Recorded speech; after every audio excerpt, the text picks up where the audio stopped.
जय जोहार, नमस्कार। छत्तीसगढ़िया न्यूज़ देख रहे हैं आप। छत्तीसगढ़ की तमाम बड़ी खबरों को विस्तार से बताएंगे, जो लोगों की जिंदगी से जुड़ी हुई बहुत ही महत्वपूर्ण खबर है। इससे पहले आप छत्तीसगढ़ से हैं और छत्तीसगढ़ समाचार ठीक इसी प्रकार रोजाना देखना चाहते हैं तो नीचे लाल कलर के सब्सक्राइब बटन को दबा करके चैनल को सब्सक्राइब कर लेना है। प्रदेश में इन दिनों भीषण गर्मी का प्रकोप जारी है। लोग गर्मी से बचने के लिए एसी, कूलर, पंखे और दूसरे प्रयोगों का इस्तेमाल कर रहे हैं। वहीं लोग घर से बाहर निकलने के लिए छाता और टोपी, गमछा और स्कार्फ का इस्तेमाल कर रहे हैं। मौसम विभाग के अनुसार उत्तर और दक्षिण की ओर से आने वाले हवा का संगम छत्तीसगढ़ के ऊपर बना हुआ है और इन हवाओं से प्रदेश में एक दो जगहों पर गरज चमक के साथ छींटे पड़ने की भी संभावना है। वहीं प्रदेश के अधिकतम और न्यूनतम तापमान में परिवर्तन होने की संभावनाएं नहीं है। वहीं देश के दूसरे हिस्सों में भी भीषण गर्मी महसूस की जा रही है। वहीं छत्तीसगढ़ समेत देश के कई जगहों पर तेज हवा चलने की भी संभावना है। राज्य सरकार ने महाविद्यालयीन परीक्षाओं को ऑनलाइन लेने का निर्णय लिया है, जिसे लेकर के बेमेतरा स्नातकोत्तर महाविद्यालय में परीक्षा लेने के लिए तैयारियां शुरू हो गई है। इस संबंध में कॉलेज के प्राचार्य पीपी शर्मा ने बताया, महाविद्यालय की ओर से विश्वविद्यालयों के निर्देशों पर कॉलेजों में परीक्षा हेतु रेगुलर और प्राइवेट परीक्षार्थियों के लिए उत्तर पुस्तिका का वितरण किया जा रहा है और परीक्षा ऑनलाइन मोड में आज से शुरू हो जाएगी। देश में CMAI की रिपोर्ट जारी की गई है और इस रिपोर्ट के तहत छत्तीसगढ़ में बेरोजगारी दर का आंकड़ा शेयर किया गया है, जिसमें बताया गया है कि छत्तीसगढ़ का बेरोजगारी दर 0.6% है, यानी 1% से भी कम छत्तीसगढ़ की बेरोजगारी दर है। CMAI की रिपोर्ट में CM भूपेश बघेल ने कहा कि छत्तीसगढ़ में बेरोजगारी दर संतोषजनक है। छत्तीसगढ़ में बेरोजगारी की दिशा में हम लगातार काम कर रहे हैं। छत्तीसगढ़ में हम रोजगार की दिशा में लगातार काम कर रहे हैं। सरकार की योजनाएं कहीं न कहीं लोगों को लाभ दिला रही है। आपको बता दें कि छत्तीसगढ़ प्रदेश पूरे देश में रोजगार देने के मामले में नंबर 1 है। जी हाँ, प्रदेश में लगातार सरकार की गोधन न्याय योजना, मजदूर न्याय योजना, गुठानों के माध्यम से आंगनबाड़ी कार्यकर्ताओं को मिल रहे काम एवं युवा मितान क्लब छत्तीसगढ़ में रोजगार मिशन का गठन किया गया है और प्रदेश में लगातार इकाइयां नई स्थापित की जा रही है। इन सभी पैमानों पर छत्तीसगढ़ में बेरोजगारी दर कम हुआ है। साथियों, आप इसके बारे में क्या सोचते हैं, नीचे कमेंट करके जरूर बताएं। सलवा जुडूम से प्रभावित होकर के नक्सली एवं बॉर्डर क्षेत्र में रहने वाले लोग आंध्र प्रदेश और तेलंगाना से छत्तीसगढ़ में आना चाहते हैं तो राज्य सरकार उनके स्वागत के लिए तैयार है। ये बात मुख्यमंत्री भूपेश बघेल ने राजधानी रायपुर में तेलंगाना से आए हुए विस्थापितों के प्रतिनिधि मंडल से ये बात कही और आश्वासन दिया गया कि उन्हें रहने के लिए जमीन के साथ राशन और मूलभूत सुविधाएं दी जाएंगी। इसी दौरान बस्तर में मुख्यमंत्री ने आदिवासी समाज कार्यक्रम में पहुंचकर आदिवासियों के लिए चल रही योजनाओं का जायजा लिया और बताया कि आदिवासियों के विरुद्ध चल रहे 1200 प्रकरण को वापस ले लिया गया है। साथ ही इन किसानों को किसान सम्मान निधि योजना और वन अधिकार पट्टा का फायदा दिया जा रहा है। तो वहीं मुख्यमंत्री ने बलौदाबाजार भाटापारा जिले के जर्रे गांव में रखे गए कार्यक्रम में बलौदाबाजार के पलारी तहसील में एक दिन का लिंक कोर्ट, जिला मुख्यालय में स्वामी आत्मानंद के नाम से एक नई पुस्तकालय और बजट में शामिल जर्रे नहर लाइन परियोजना को शुरू करने के बात भी कही है।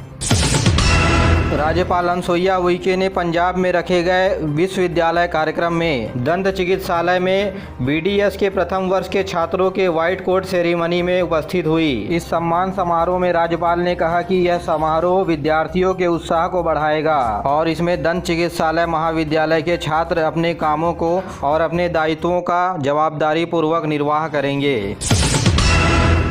केंद्रीय मंत्री अनुराग सिंह ठाकुर ने आज नई दिल्ली में प्रसारण पोर्टल का शुभारंभ किया। प्रधानमंत्री नरेंद्र मोदी की पहल में कारोबार में सुविधा और डिजिटल इंडिया, इन सभी का लाभ लेने वाले व्यापारियों को पंजीकरण के लिए एक जगह इस पोर्टल के माध्यम से रजिस्ट्रेशन किया जाएगा और अब व्यापार से संबंधित सभी काम प्रसारण पोर्टल पर पूरे हो जाएंगे। श्री ठाकुर ने कहा कि व्यापार में पारदर्शिता लाने और भरोसा बढ़ाने के लिए टेक्नोलॉजी का इस्तेमाल किया गया है।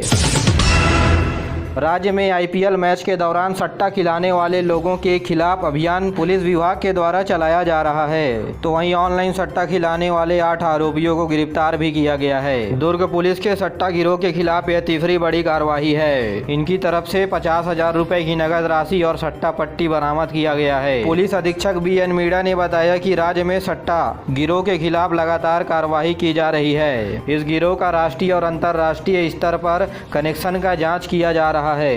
इसके अलावा पुलिस ने 6 अलग अलग जगहों से 6 आरोपियों को गिरफ्तार कर लाखों रुपए के सट्टा पट्टी बरामद किए हैं। उधर कोरबा जिले में भी 2 लोग सट्टे के मामले में पकड़े गए हैं। इनके पास से 40,000 रुपए की नगद राशि और सट्टे का सामान बरामद किया गया है। इधर चिरमिरी में भी पुलिस ने सट्टा खिलाने वाले 2 आरोपियों को गिरफ्तार किया है।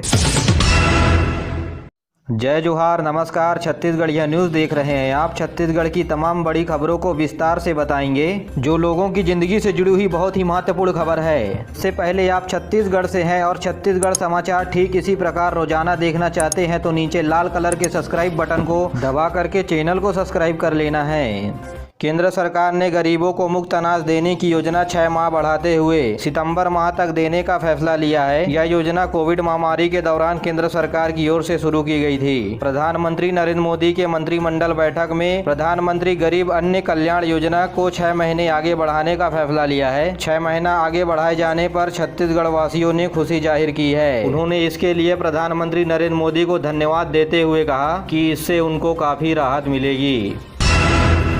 मेडिकल काउंसिल ऑफ इंडिया यानी MCI ने छत्तीसगढ़ को बड़ा झटका दिया है। महासमुंद और कोरबा मेडिकल कॉलेज को मान्यता नहीं दी गई है। MCI ने इंफ्रास्ट्रक्चर और मेडिकल टीचर की संख्या कम बताई, तो वहीं कॉलेज के लैब और लाइब्रेरी में भी कुछ कमियां गिनाई गई है और इसे पूरा करने के लिए 15 दिन का समय छत्तीसगढ़ को दिया गया है। कमी पूरी करने के बाद MCI को जानकारी देनी पड़ेगी, जिसके बाद फिर सर्वे कराया जाएगा।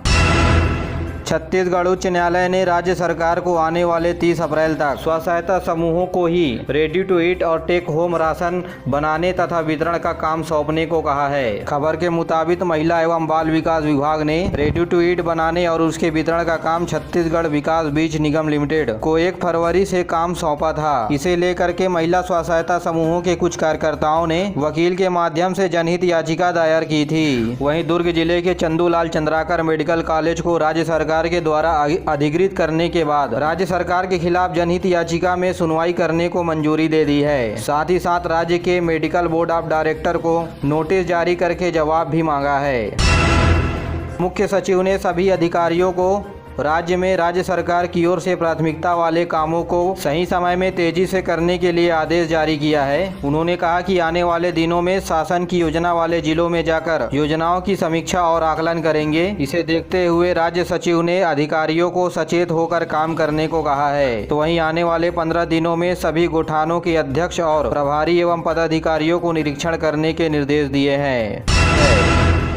खैरागढ़ उपचुनाव में चुनावी तारीख जैसे जैसे पास आती जा रही है, उतनी ही तेजी से चुनावी प्रचार जोरों शोरों से चल रहा है। वहीं मैदानी इलाके पर अलग अलग उम्मीदवार अपने स्तर पर मतदाताओं से वोट मांग रहे हैं। वहीं निर्वाचन आयोग की ओर से मतदाताओं को जागरूक करने के लिए जागरूकता अभियान भी चलाया जा रहा है। वहीं अलग अलग स्तर पर अधिकारियों को ट्रेनिंग भी दी जा रही है। आपको बता दें कि खैरागढ़ उपचुनाव के लिए 12 अप्रैल को वोट डाले जाएंगे। वहीं चुनावी दौर में शांति बनाए रखने के लिए पुलिस के द्वारा लगातार फ्लैग मार्च किया जा रहा है।